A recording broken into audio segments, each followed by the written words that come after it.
waan ku jeclahay. Haa, aad iyo aad ayaan kuu jeclahay. Naftayda ayaad tahay. Jamhuuriyadda qalbigayga ayaad tahay.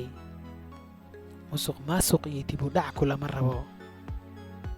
Kelitalisna kugu noqon maayo. Shisheeyana ku hoos dhigi maayo. Si xad dhaaf ah ayaan kuu jeclahay.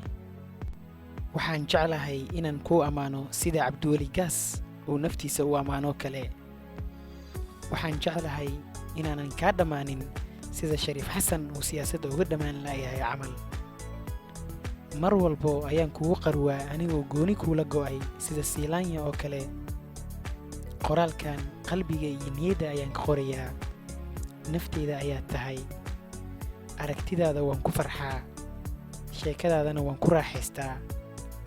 Kaftankaagana waan ku qoslaa sidii Xasan Sheekh oo kale. Aad ayaan kuu jeclahay. Waan kugu niyad weynahay mar walbo sida Axmed Madoowe uu jubbooyinka ugu niyad weyn yahay camal. Qalbigayga ayaad tahay. Jamhuuriyaddeeda iyo maamul goboleedkayga ayaad tahay. Naga ilaali shisheeye iyo dhex ku jiray Kenya camal ah. Naga ilaali rufyaan qarash badan sida Nicholas Kay camal.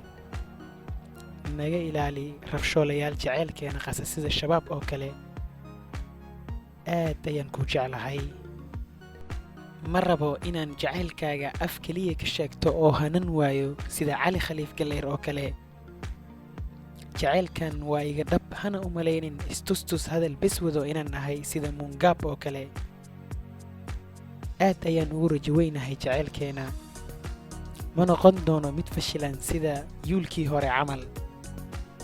Ma noqon doono mid wareersan sida Faysal Cali Waraabe oo kale.